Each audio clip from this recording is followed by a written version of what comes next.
but I do mean they're the kind of leader that would go, do you know what? I'm finding it tough today, and this is what I'm going to do about it. The question is from Thinking Focus. Hi, I'm Paul from Thinking Focus. Hi, I'm Rob from Thinking Focus. And the question is it possible to lead without trust? Yeah, that's fascinating, isn't it? Yeah. It's fascinating. It's like pause, reflect, answer the question. So that's a really healthy debate to have. I mean, I could make this the shortest podcast ever and go, yes, but not for long. I was going to make it short and say, no, it's not. So I think what might be quite interesting here, Paul, as we are getting quite famous about doing, is to look at this from an emotional and rational perspective. It's really interesting that you say that because in psychology, we talk about trust as being affective trust, which is kind of emotional. It's the feeling of trust. I've heard it described as trust of the heart. So, and that's really the part of trust that's running through the more primitive part of our brain, the faster part of our brain. But there's also a cognitive part of trust, the thinking part of trust, or the rational, in the language we would use, part of trust. So the one seems far more sort of social and involving other people, whereas cognitive seems far more logical. Yes, I think that's fair. One is. I mean, it's that head and heart mix, isn't it? Effective trust of the heart. Do I get you? Do I connect with you? Do I kind of trust you? Very much relationship based and personally based. Whereas I think cognitive trust for me is trust from the head. It's, do I get your argument? Do I get what you're saying? So when you think about people who build strong, effective trust, they build relationships really easily. They give of themselves. There's an element of vulnerability, and I know that's a very difficult thing for people to talk about. So I don't mean they sort of come in and go, I know I'm finance director, but this adding up stuff's no good. I just can't do it. But I do mean they're the kind of leader that would go, do you know what? I'm finding it tough today, and this is what I'm going to do about it. So that they're the kind of leader, they're the kind of person who is supportive of others. Right. You know, we feel other people have got our back, or have they not got our back? And you know pretty quickly, if you've ever worked for somebody who, hand on heart, you know when the chips are down, you're on your own. Yeah. You know it. You sense it. So that's all part of effective trust. And the big one for me is about consistency. Right. So, and I think you and I, you know, without naming names, are going to know we're probably going to be imagining the same person. Sure. But there was a lack of consistency. So you were never quite sure whether you were getting Dr. Jekyll or Mr. Hyde when you walked in the room. Right. And that makes it really hard to trust.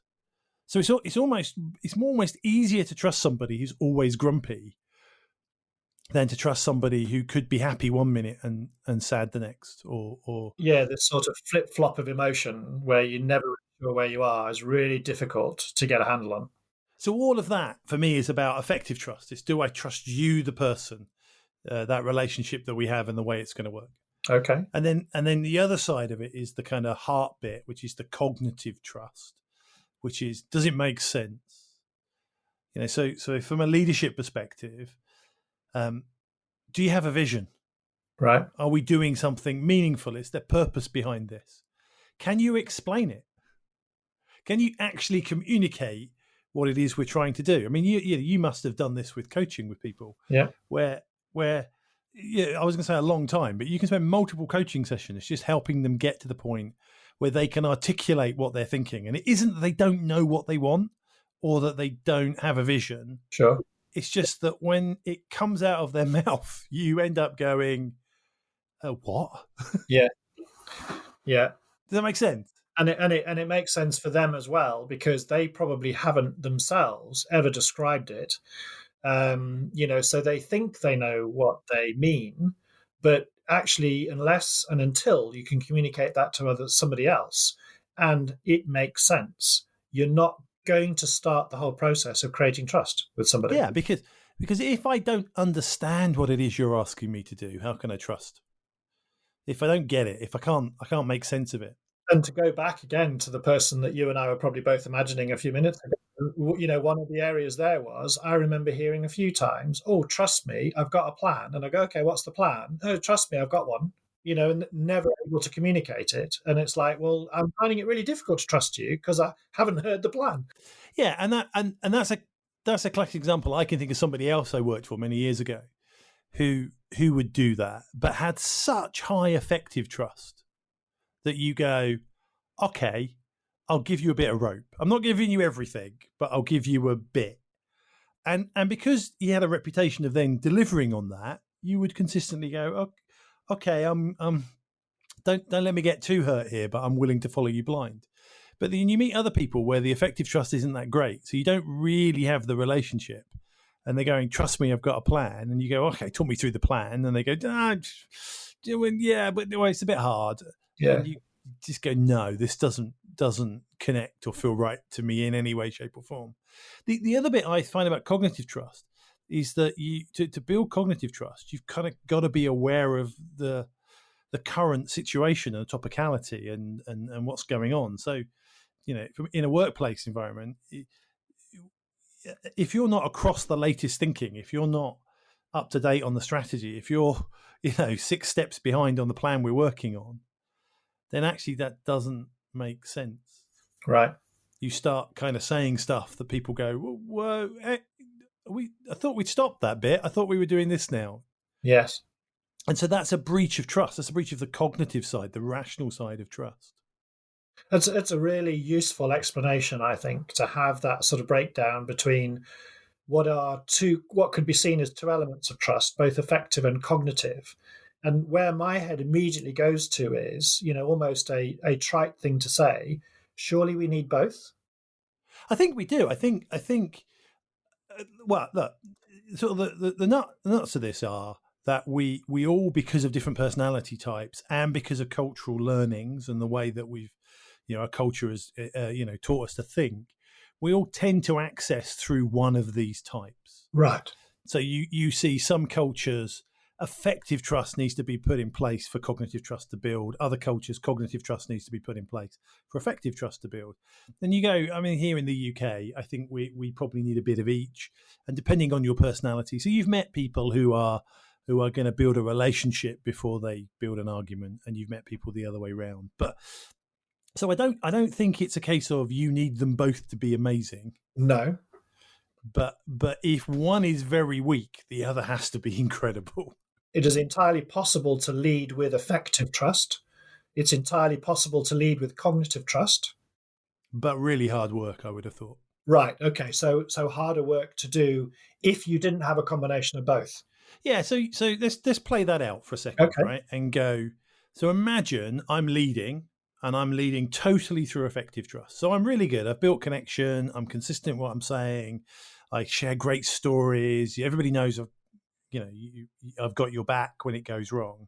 Okay. And yet the plan consistently seems to make no sense. Yes. And we come to meetings and I go, right. Well, Fred's working on that. Don't worry about it. Fred's picking that bit up. Yeah. And there's a smoke screen that goes, oh, don't worry about the detail. Don't worry about the detail. That'll happen. How long do you think the trust is going to survive? Yep. And that's what I mean. It's as a leader, I can, this is not a great way to measure it, but imagine for a second we measure them on a 1 to 10 scale. As a leader, I could probably get away with being a 4 on my cognitive trust or a 5 on my cognitive trust scale if I've got 7 or 8 effective trust. If I've got really good relationships, I can get away with planning murder. In the same way as if my plan completely makes sense, but I'm not the best communicator in the world, and I'm not building the great relationships, and I'm not, really kind of touching people in a way that makes them want to connect with me. Right. But they go, but this completely makes sense. I get it. The plan makes sense. So I personally think one offsets the other in the leadership situation. But the reality is you kind of need both.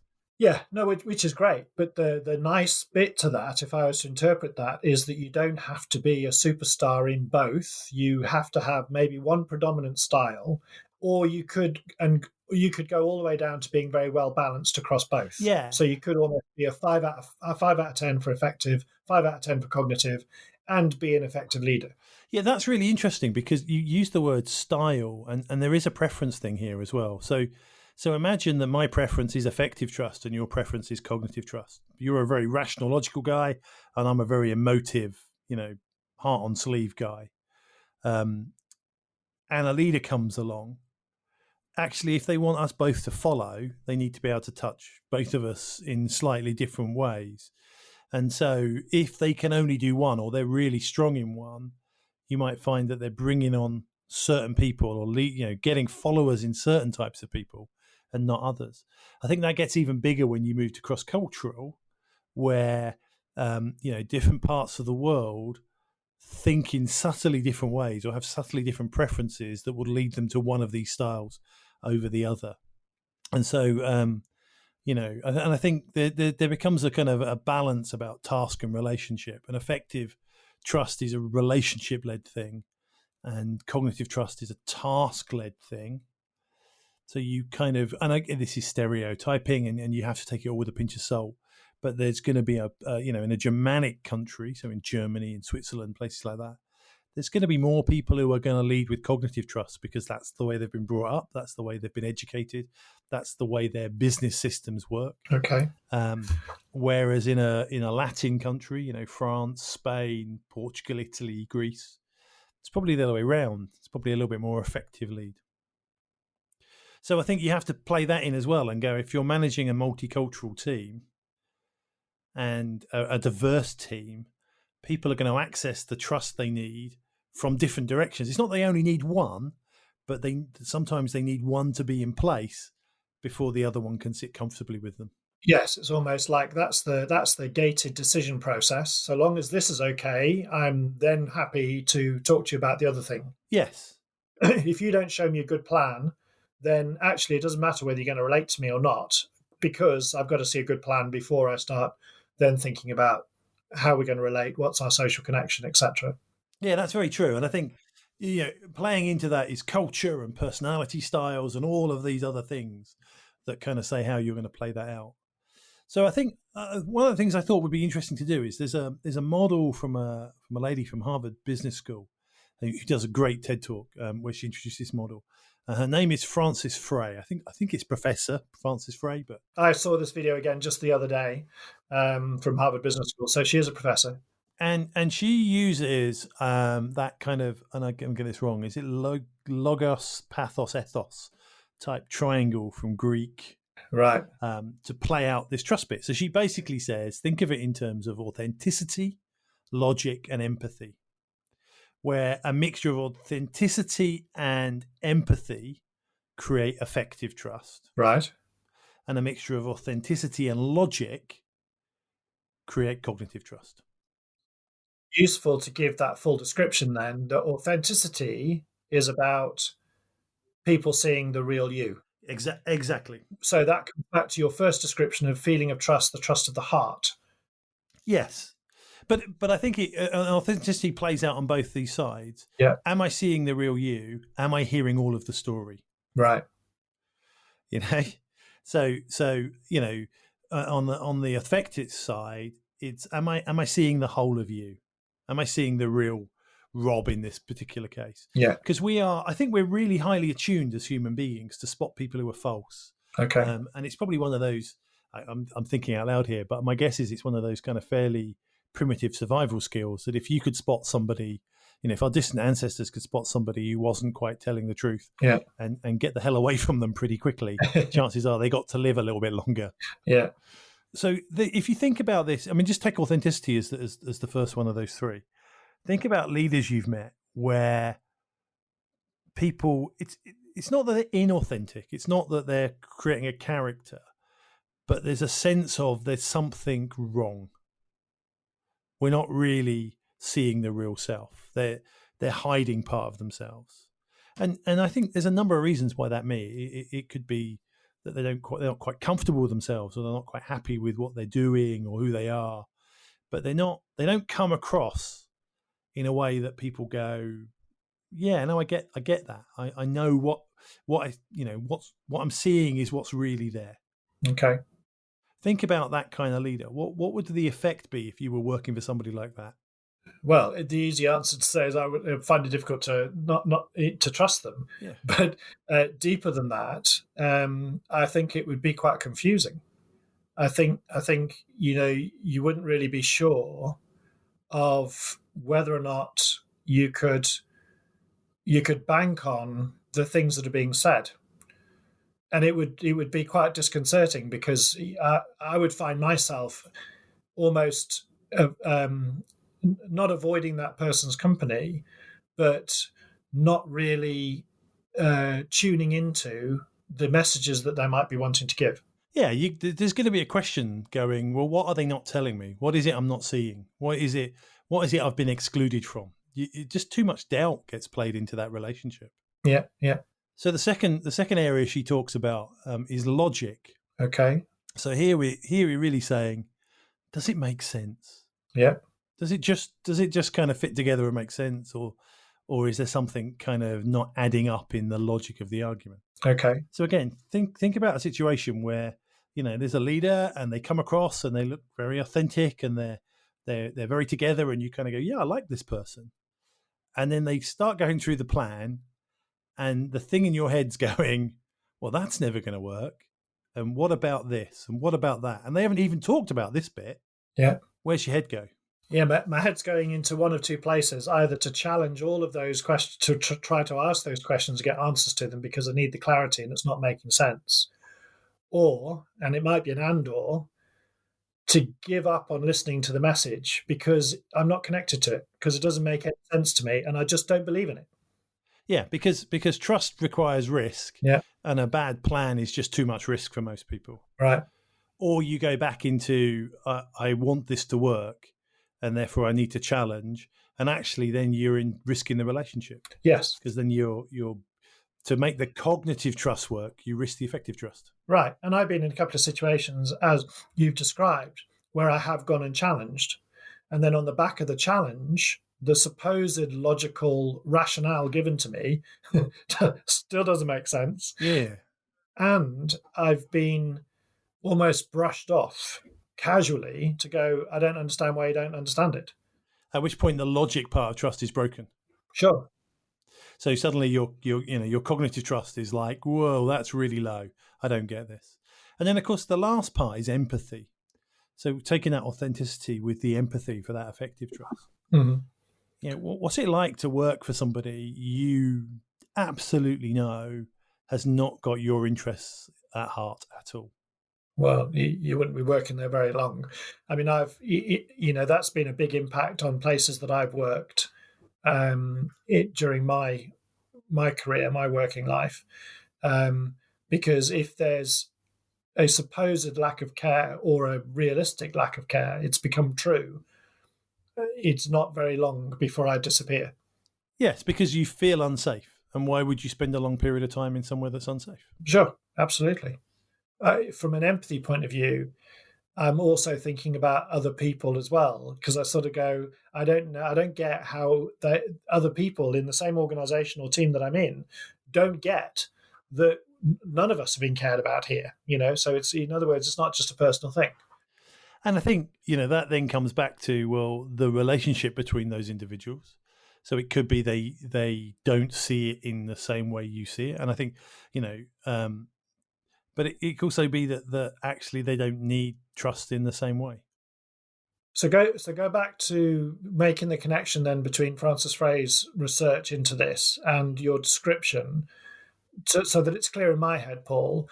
The cognitive trust is a mix of authenticity and logic. Yes. And the effective trust is a mix between authenticity and empathy. Yes. Okay. So think of that in terms of cognitive trust here. Logic, does the plan make sense? Authenticity, am I seeing all the plan? Okay. And effective trust being, am I seeing the real person? Am I working for and connecting to the real person? And does that person recognize me, see me, care about me, would represent my interests as well as their own? Right. So, to put some words that you used earlier back to you, the really nice difference between trust of the heart and trust of the head. Yes. And where those two things align as a leader, then trust gets built. Right. And I think one of the challenges that I've seen in some of the work I do is that it's not that people are going out of the way not to be trusted or not to get trust. It's that they're focusing only on one side.